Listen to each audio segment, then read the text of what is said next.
अस्सलामु अलैकुम वरहमतुल्लाहि वबरकातुहू। बच्चों, उम्मीद है आप लोग खैर आफ़ियत से होंगे। जो चैनल पर नए हैं वो जल्दी से इस चैनल को सब्सक्राइब कर लें।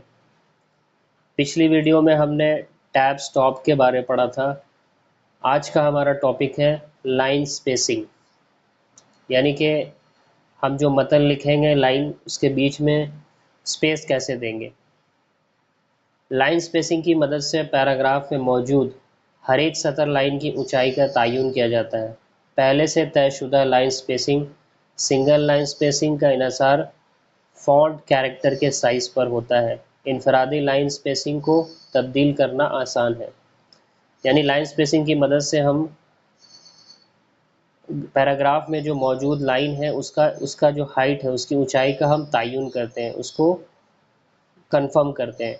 और पहले से जो तयशुदा लाइन है सिंगल लाइन स्पेसिंग है, उसका इन्हिसार जो है फ़ॉन्ट के कैरेक्टर के साइज़ पर डिपेंड करेगा कि फ़ॉन्ट का जो कैरेक्टर है वो किस साइज़ का है, उसी के हिसाब से उसका स्पेसिंग होगा।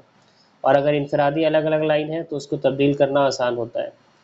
होम टैब के तहत पैराग्राफ सब टास्क मेन्यू का इंतखाब कीजिए और नीचे की तरफ बाईं जानिब तीर के निशान पर क्लिक कीजिए। यानी होम टैब में जाने के बाद पैराग्राफ सब टास्क मेन्यू में आप जाएंगे तो वहाँ नीचे हर जगह आपको एक एरो मिलेगा राइट साइड में। उस एरो पर क्लिक करके आपके सामने जिस बॉक्स का आप एरो पे क्लिक कर रहे हैं उसका डायलॉग बॉक्स आपके सामने आ जाएगा। तो पैराग्राफ फॉर्मेटिंग ज़ेली मेन्यू ज़ाहिर हो जाएगा, यानी पैराग्राफ डायलॉग बॉक्स ज़ाहिर हो जाएगा। तो वो क्लिक करने के बाद आपके सामने पैराग्राफ डायलॉग बॉक्स आ जाएगा। पैराग्राफ डायलॉग बॉक्स में indents and spacing tab box में इंडेंट एंड स्पेसिंग के तहत ड्रॉप डाउन मेनू फ्राहम करता है। ज़्यादातर हालात में लाइनों के दरमियान फासला को कंट्रोल करने का सादा मगर मौसर तरीका है। यानी पैराग्राफ डायलॉग बॉक्स के अंदर आपको इंडेंट्स स्पेसिंग मिलेगा। इंडेंट्स और स्पेसिंग में फ़र्क ये है कि इंडेंट्स का मतलब है मार्जिन, यानी आप जो मतन लिख रहे हैं अपना टेक्स्ट लेफ़्ट और राइट साइड से आपको कितना किस हिसाब से मार्जिन रखना है वो आप इंडेंट्स में तय करेंगे, डिसाइड करते हैं, सेटिंग करते हैं। और स्पेसिंग मतलब आप जो लिख रहे हैं अपना मतन, उस मतन के दरमियान में कितना स्पेस रखना है, दो दो लाइन के बीच में, दो वर्ड के बीच में। फिर प्रीव्यू के तहत सिंगल, वन एंड हाफ और डबल लाइन स्पेसिंग के असर को देखा जा सकता है। तो प्रीव्यू एक ऑप्शन होता है, ये जैसा कि यहाँ पे आप देखें शक्ल 4.8, इसमें ये पैराग्राफ डायलॉग बॉक्स है। इसके सबसे नीचे में एक प्रीव्यू का ऑप्शन है। प्रीव्यू में क्या करते हैं हम, आपने जो भी सेटिंग की है उस सेटिंग को आप पहले चेक करते हैं, चेक करके कंफर्म करते हैं कि आपने जो सेटिंग किया है वो बिल्कुल एज इट इज़ वैसा है कि नहीं जैसा आप चाहते हैं। तो प्रीव्यू में जब आप देखकर कंफर्म हो जाता है कि हाँ वो सेटिंग ओके है, सही है, तो फिर फाइनलाइज उसको ओके करते हैं। तो फिर वो आपका सेटिंग अपीयर हो जाता है, यानी कि वो डिस्प्ले में आ जाता है। तो सिंगल स्पेसिंग के तहत लाइनों के दरमियान, तो स्पेसिंग का भी अलग अलग कैटेगरी है। एक है आपका सिंगल लाइन स्पेसिंग, एक है one and half spacing and double spacing. तो सिंगल लाइन स्पेसिंग के तहत जो डिस्टेंस होता है, वो डिस्टेंस का जो पॉइंट्स होता है वो 12 पॉइंट्स होता है, यानी उसका जो डिस्टेंस का नंबरिंग होता है, वैल्यू होता है, न्यूमरिक वैल्यू, वो 12 पॉइंट्स होता है। वन एंड हाफ स्पेसिंग के तहत 18 पॉइंट्स आता है और डबल स्पेसिंग के तहत 24 पॉइंट का फासला होता है। यानी ये सारे पॉइंट्स हैं, उसके बीच के डिस्टेंस का इतना नंबर होगा उसके फासला में। सिंगल स्पेसिंग में 12 पॉइंट्स होंगे, वन एंड हाफ स्पेसिंग में 18 पॉइंट्स एंड डबल स्पेसिंग में 24 पॉइंट्स। उसके बाद है आपका इन सभी लाइन स्पेसिंग का तयन पैराग्राफ डायलॉग बॉक्स में लाइन स्पेसिंग मेन्यू से मुनासिब तबादलात का इंतखाब करके किया जा सकता है। तो जो भी ये है लाइन स्पेसिंग का हम इसमें तयन कर सकते हैं। जब आप इन मुतबादलात का इस्तेमाल करते हैं तो वर्ड ग्राफिक्स बालाई मतन, सुपरस्क्रिप्ट और बड़े या छोटे फ़ॉन्ट साइज़ के मुताबिक लाइनों के दरमियान फासला का तयन करता है। अब उसके बाद है आपका पैरा दो पैराग्राफ के दरमियान फासला, यानी अभी लाइन स्पेसिंग हमने देखा, यानी लाइन के बीच में स्पेस एडजस्ट करना, स्पेसिंग करना। अब ये है दो पैराग्राफ के दरमियान फासला, यानी पैराग्राफ स्पेसिंग। वर्ड की मदद से आप पैराग्राफ से पहले और बाद में हस्ब ख्वाहिश फासला का तयन कर सकते हैं। यानी वर्ड की मदद से आप पैराग्राफ में अपना आफ्टर और बिफोर जैसा चाहे स्पेस एडजस्ट कर सकते हैं। और इन फासलों का तयन पॉइंट्स, इंच, सेंटीमीटर या लाइन की शक्ल में किया जाता है। यानी कि ये जो फासला आप कंफर्म करेंगे, एडजस्ट करेंगे, यह पॉइंट में होगा या इंच में होगा या सेंटीमीटर में होगा या फिर लाइन में होगा। आमतौर से सुर्खियों की स्पेसिंग मुतल्लका मतन की स्पेसिंग से मुख्तलिफ होती है। यानी कि सुर्खी मतलब हेडिंग हो गया, हेडिंग का जो स्पेस होगा और जो आपका टेक्स्ट लिख रहे हैं आप, यानी हेडिंग के बाद जो आप हेडिंग के बारे लिखते हैं उसके स्पेसिंग, दोनों के स्पेसिंग में फ़र्क होता है। मिसाल के तौर पर आपको इश्काल और इश्काल के उन्वानात कैप्शन के लिए मुख्तलिफ स्पेसिंग की ज़रूरत होती है। यानी आपको कुछ कैप्शन लिखना है तो वहाँ पे भी आपको कुछ स्पेसिंग की ज़रूरत होती है। अलावाज आप तर्ज मतन स्टाइल के हिस्से के तौर पर मुनफरद स्पेसिंग तखसीसियात का इस्तेमाल कर सकते हैं ताकि आपके लिए मतन की ज़ाहिरी बनावट में एक रंगी वज़ावारी को बनाए रखना आसान हो जाए। होम टैब के तहत पैराग्राफ सब टास्क मेन्यू का इंतखाब कीजिए। यानी होम में जाके पैराग्राफ सब टास्क में को सेलेक्ट कीजिए और पैराग्राफ फॉर्मेटिंग सब मेन्यू को ज़ाहिर करने के लिए नीचे के दाईं जानिब तीर के निशान पर क्लिक कीजिए। जैसा कि हम बताया कि होम टैब में जाने के बाद हर एक बॉक्स में अपना एक राइट साइड में तीर का निशान होता है, एरो का निशान, उसमें क्लिक करने से आपके सामने उसका डायलॉग बॉक्स अपीयर हो जाता है। पैराग्राफ डायलॉग बॉक्स ज़ाहिर होगा। पैराग्राफ डायलॉग बॉक्स में अब जैसे पैराग्राफ डायलॉग बॉक्स आपके सामने अपीयर होगा, उस बॉक्स में स्पेसिंग के तहत, यानी स्पेसिंग का एक ऑप्शन होगा, उसमें फिर आपको मिलेगा आफ्टर बिफोर में ड्रॉप डाउन का इस्तेमाल करके पैराग्राफ स्पेसिंग का तयन कीजिए। यानी पैराग्राफ के बीच स्पेसिंग कैसा रखना है, पहले रखना है या बाद में रखना है, ये आप वहाँ पे सेट करेंगे, सेटिंग करेंगे। पैराग्राफ कमांड को इस्तेमाल करने के फ़ायदे। अब पैराग्राफ जो कमांड है हम उसको जिस इस्तेमाल करते हैं पैराग्राफ स्पेसिंग के अंदर, उसके क्या क्या बेनिफिट्स हैं, फ़ायदे हैं, ये हम देखेंगे। पैराग्राफ से पहले और बाद में स्पेसिंग की वजह से आपके मतन का पॉइंट साइज़ तब्दील नहीं होगा। यानी कि पैराग्राफ से स्टार्टिंग में और पैराग्राफ के एंडिंग में अगर आप स्पेसिंग करते हैं तो आपका जो मतन का जो पॉइंट्स है, जैसा कि अभी हम लोग पहले देखें मतन के पॉइंट्स के बारे में, उसमें कोई तब्दीली नहीं आएगा, वो बिल्कुल वैसा ही रहेगा। आप मुख्तलिफ़ मकासद के लिए मुख्तलिफ़ स्पेसिंग कॉम्बिनेशन का इस्तेमाल कर सकते हैं। यानी कि अलग अलग काम के लिए आपको अलग अलग मकसद के लिए, अलग अलग तरह के मकसद के लिए अलग अलग स्पेसिंग कॉम्बिनेशन का आप इस्तेमाल कर सकते हैं। यानी जैसा जहाँ पे आपको ज़रूरत है उस हिसाब से आपके लिए स्पेसिंग अवेलेबल है। उसके बाद आप मुख्तलिफ़ मतनी अनासिर के दरमियान स्पेसिंग में दुरुस्त रब्त पैदा कर सकते हैं। यानी अब डिफरेंट टाइप का आपके पास अनासिर है, यानी कंटेंट है, एलिमेंट है, अब उसके बीच में आपने स्पेसिंग करना, आपको स्पेसिंग लगाना है, तो उसके बीच का भी जो रब्त है यानी कनेक्शन है, वो भी आप अच्छे तरीके से, परफेक्ट तरीके से उसके बीच का डिस्टेंस को मैनेज कर सकते हैं। मिसाल के तौर पर आप सुर्खियों और उनसे मुतल्लिक मतन के दरमियान ताल्लुक़ की वजाहत के लिए पैराग्राफ स्पेसिंग का इस्तेमाल कर सकते हैं।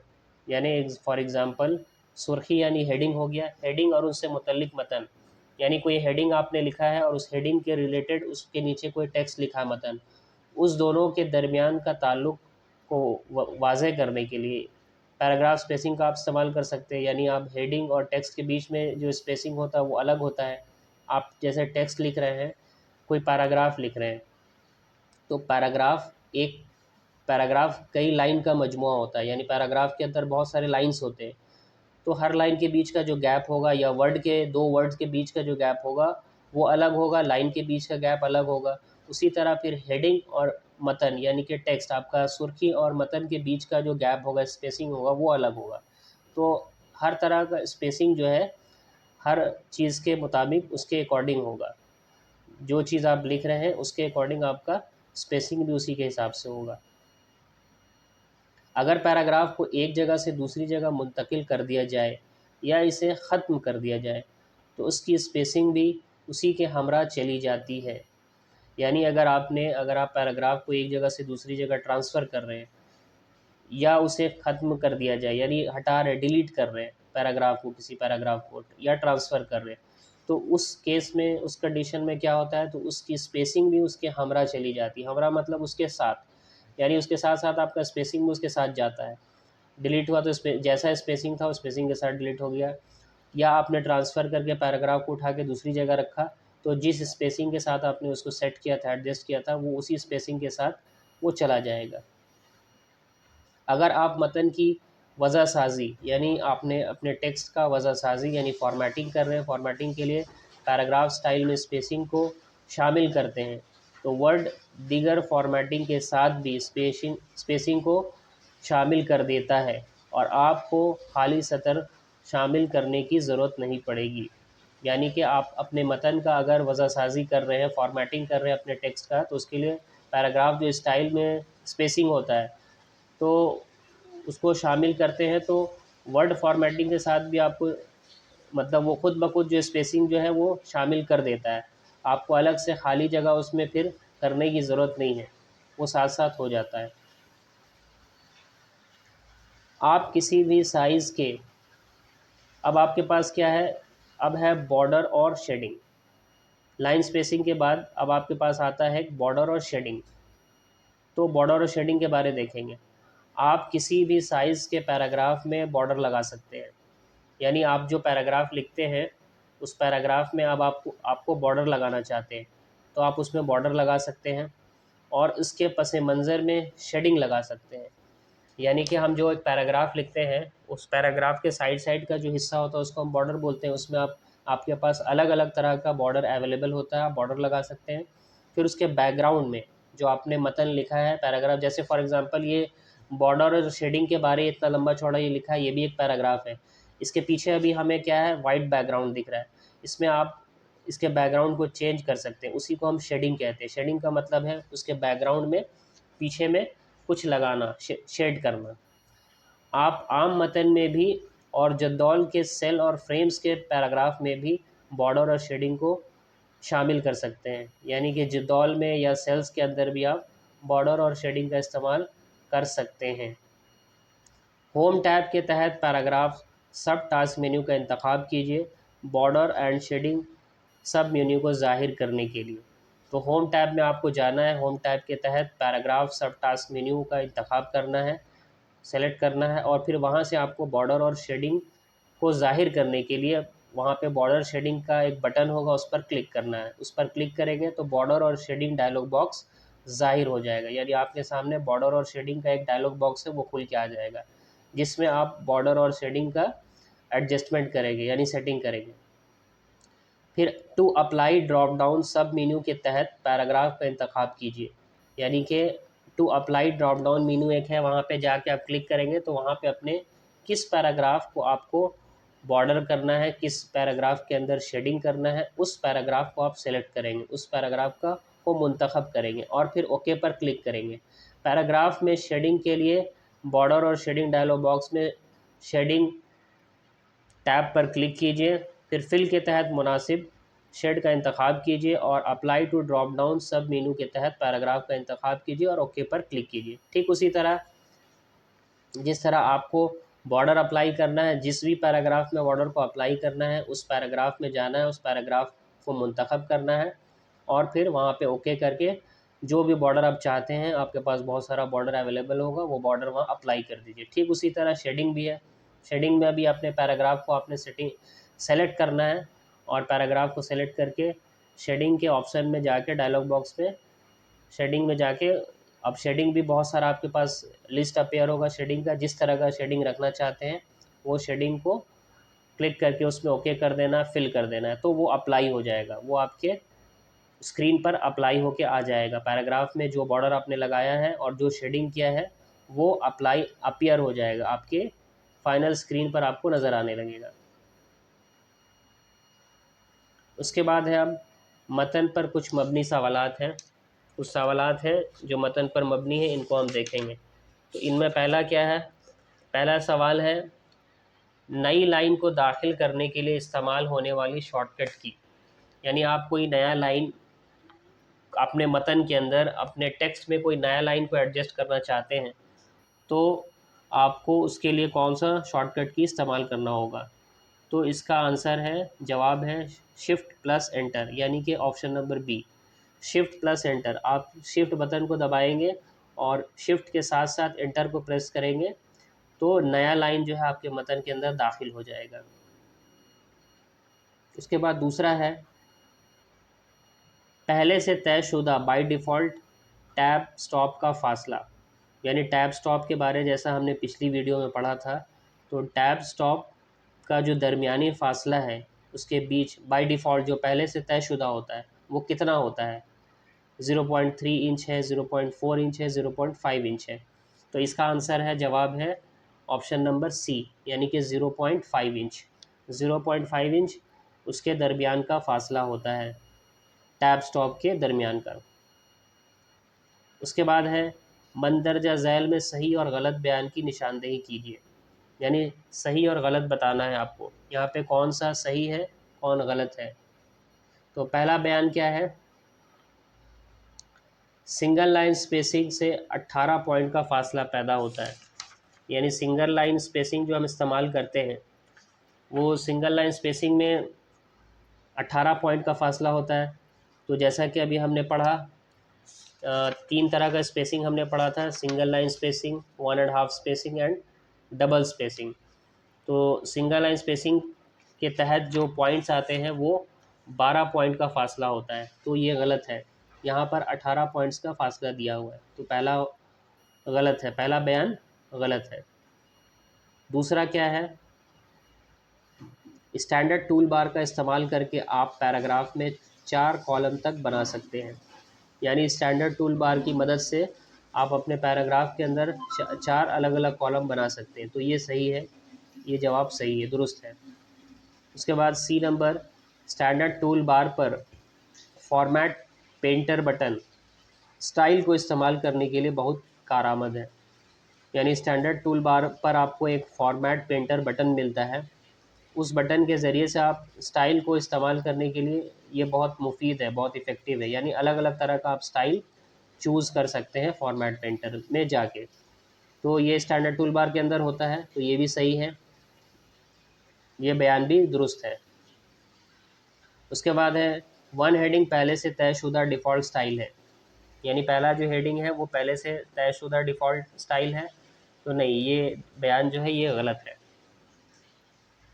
उसके बाद है आपके पास बुलेट और आदात पर मुश्तमिल फहरिस्त। यानी बुलेट्स किसको कहते हैं और आदात किसे कहते हैं? बुलेट्स मतलब जो हम लिस्टिंग करते हैं, यानी किसी भी चीज़ की जो हम लिस्टिंग करते हैं। फॉर एग्ज़ाम्पल, आपको दुकान से कोई सामान ख़रीद के लाना है, तो आप घर पे अपने राशन के सामान का एक लिस्ट बनाते हैं। तो लिस्ट बनाने के लिए आप वहाँ पे उसका लिस्टिंग करते हैं, या किसी बच्चों के बारे में कोई डिटेल आपको लिखना है, कोई स्टूडेंट का एक लिस्ट बनाना है, किसी तरह का भी लिस्टिंग करना है, या कोई ख़र्चा आपका है, तो लिस्टिंग करते समय आप उसको कुछ नंबरिंग देते हैं, तो उसी को हम कहते हैं फहरिस्त में वो जो नंबरिंग डालते हैं उसमें या तो नंबर का यूज़ हम करते हैं या फिर बुलेट्स लगाते हैं। तो बुलेट्स अलग अलग तरह के बुलेट्स होते हैं, वहाँ पे स्टार आप लगा दें, डॉट लगा दें, या गोल सर्कल लगा दें, ओवल लगा दें, कुछ भी अलग अलग शेप का बुलेट्स आता है, वो अवेलेबल होता है बुलेट्स और नंबरिंग सिस्टम के अंदर। वहाँ पे आप अपना किसी भी चीज़ का जो लिस्टिंग करते हैं वो लिस्टिंग में इसको लगा सकते हैं। तो कारी की तवज्जो को मबजूल कराने के लिए आम तौर से बुलेट और आदात पर अहम नुकात की तरफ मुश्तमिल फ़हरिस्तों का इस्तेमाल किया जाता है।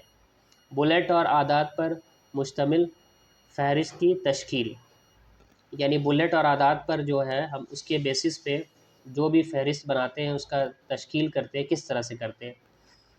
बुलेट और आदात पर मुश्तमिल फ़हरिस्त की तश्कील के लिए वर्ड के लिस्ट फ़ीचर का इस्तेमाल करते हैं। तो एमएस वर्ड के अंदर ये सारा फ़ीचर्स आपको बुलेट और आदात का फ़ीचर्स मिलता है, उसका जो लिस्टिंग का फ़ीचर है उसको हम इस्तेमाल करेंगे। इस सेक्शन में आप इस बात का मुताला करेंगे कि बुलेट और आदात पर मुश्तमिल फ़हरिस्तों की तश्कील और उनकी वज़ह साज़ी किस तरह की जाती है। यानी ये जो बुलेट है, बुलेट और जो नंबर है यानी कि आदाद, इस पर जो बेसिस पर जो हम फ़हरिस्त बनाएंगे लिस्ट, उसकी वजह साजी, उसका फॉर्मेटिंग हम किस तरह से करेंगे, इसको समझने की कोशिश करेंगे। तो पहला क्या है, फॉर्मेटिंग टूल बार में बुलेटेड लिस्ट बटन या नंबर्ड लिस्ट बटन पर क्लिक कीजिए। आप फॉर्मेटिंग टूल बार पे जाएंगे, यानी कि सबसे ऊपर जो होता है आपका एमएस वर्ड खोलेंगे आप, जैसे एमएस वर्ड के ऊपर में सबसे टॉप पे ये आपको मेन्यू दिखाई देता है, वहाँ पे आपको एक बुलेटेड लिस्ट और नंबर्ड लिस्ट का ऑप्शन दिखाई देगा, तो वहाँ पर आपको जाकर क्या करना है, क्लिक करना है। पहले इंद्राज को टाइप कीजिए, इंद्राज को टाइप कीजिए, यानी कि आपका जो भी डेटा है, जो भी आप लिखना है उसको आप टाइप कर सकते हैं और फिर एंटर दबाइए। ऐसा करने से अगली लाइन ने बुलेट या अदद की तश्कील हो जाएगी। यानी कि आप पहले वहाँ सेलेक्ट कर लिए बुलेट और नंबर, और फिर अपना इंद्राज यानी एंटर करते जाइए डेटा को, तो आपका बुलेट और नंबर आता चला जाएगा। अगर आप बगैर बुलेट या बगैर अदद वाली नई लाइन शुरू करना चाहते हैं तो शिफ्ट बटन को दबा कर रखिए और एंटर दबाइए। यानी बगैर बुलेट या बगैर अदद वाली लाइन शुरू करना चाहते हैं, यानी आप एक ऐसा टेक्स्ट, एक ऐसा मतन, एक ऐसा लाइन लिखना चाहते हैं जिसमें आपका बुलेट ना आए और नंबर ना आए, नंबर और बुलेट यानी अदद और बुलेट ना आए। तो उसके लिए आपको क्या करना है, तो शिफ्ट बटन को दबाकर रखिए और एंटर दबाइए। यानी शिफ्ट को प्रेस रखना है, उसको छोड़ना नहीं है, शिफ्ट बटन को दबाकर रखना है और एंटर को दबाइए। फिर इंद्राजात को टाइप करना जारी रखिए और फहरिस्त लिस्ट को ख़त्म करने के लिए टाइप मुकम्मल कर लेने के बाद एंटर को 2 मरतबा दबाइए। यानी इंद्राजात यानी आप जो अपना एंटर कर रहे हैं, जो डेटा लिख रहे हैं, लिस्टिंग कर रहे हैं, वो लिस्टिंग करने उसको जारी रखिए। फहरिस्त जैसे ख़त्म होता है, आपका ख़त्म होने के बाद उसको मुकम्मल करने के बाद एंटर को 2 मरतबा दबाइए। कई सतहों पर फहरिस्तों की तश्कील के लिए, यानी कई सतह पर, अलग अलग सतह पर अलग अलग तरह से आपको फहरिस्त का तश्कील करना है, फहरिस्त की आप तश्कील करना चाहते हैं, तो उसके लिए आपको क्या है, फॉर्मेटिंग टूल बार में आपको वहाँ पे एक इंडेंट इंक्रीज़ और इंडेंट डिक्रीज़ बटनों का इस्तेमाल कीजिए। यानी उसको आप अलग अलग लेवल पे करना चाहते हैं अपना लिस्टिंग, तो आपके पास वहाँ पे इंडेंट इंक्रीज़ और इंडेंट डिक्रीज़ का भी ऑप्शन है। इंडेंट इंक्रीज़, इंडेंट डिक्रीज़ क्या है, ये जैसा कि हमने पहले पढ़ा था, इसका मतलब ये होता है मार्जिन, यानी आपके मार्जिन को घटाता और बढ़ाता है। इंडेंट माने आपका वो मार्जिन हो गया, जो हम लिख रहे हैं, मतन लिख रहे हैं, टेक्स्ट लिख रहे हैं, उसके यानी दाईं जानिब से बाईं जानिब से कितना आपको मार्जिन रखना है और उस मार्जिन को घटाना है या बढ़ाना है। तो इंडेंट इंक्रीज़ अगर हम यूज़ करेंगे तो उससे वो हमारा बढ़ेगा, जितना हमको बढ़ाना है, और इंडेंट डिक्रीज़ से जितना घटाना है वो हम यूज़ कर सकते हैं। उसके बाद आप मतन को टाइप करने के बाद भी इसमें बुलेट और नंबर लगा सकते हैं। इसके लिए मतन को नुमाया कीजिए और बुलेटेड लिस्ट या नंबर लिस्ट बटनों को दबाइए। यानी कि आप मतन को टाइप करना चाहते हैं, यानी अपने मतन को टाइप करने के बाद उसमें बुलेट और नंबर लगाना चाहते हैं, यानी कि पहले आप टाइप करना चाहते हैं कि पहले आप अपना लिस्ट बना लें, उसके बाद आप नंबर लगाना चाहते हैं या बुलेट लगाना चाहते हैं, तो ऐसा भी आप कर सकते हैं। तो आपको क्या करना होगा, अपना लिस्टिंग कर लेना होगा। लिस्टिंग कंप्लीट करने के बाद जो मतन है यानी आपका टेक्स्ट है उसको नुमाया करना है, यानी कि हाईलाइट करना है। उसको हाईलाइट करिए और हाईलाइट करने के बाद बुलेटेड लिस्ट या नंबर्ड लिस्ट बटनों को दबाइए। ऊपर आपका टूल फॉर्मेटिंग जो टूल बार है, फॉर्मेटिंग टूल बार में वहाँ जाके बुलेटेड लिस्ट या नंबर्ड लिस्ट में आप जाके जैसे क्लिक करेंगे तो ऑटोमेटिक आपका वो बुलेट आने लगेगा, बुलेट अपेयर हो जाएगा, या नंबर्ड लिस्ट जो है वो आपके सामने अपेयर हो जाएगा। ठीक है इंशाल्लाह। तो आज का टॉपिक हम यहीं पर क्लोज़ करते हैं इंशाल्लाह। उम्मीद है आप लोगों को बात समझ आई होगी। इंशाल्लाह फिर नेक्स्ट वीडियो में हम आगे के टॉपिक को समझने की कोशिश करेंगे। ठीक है, जब तक के लिए अल्लाह हाफ़िज़।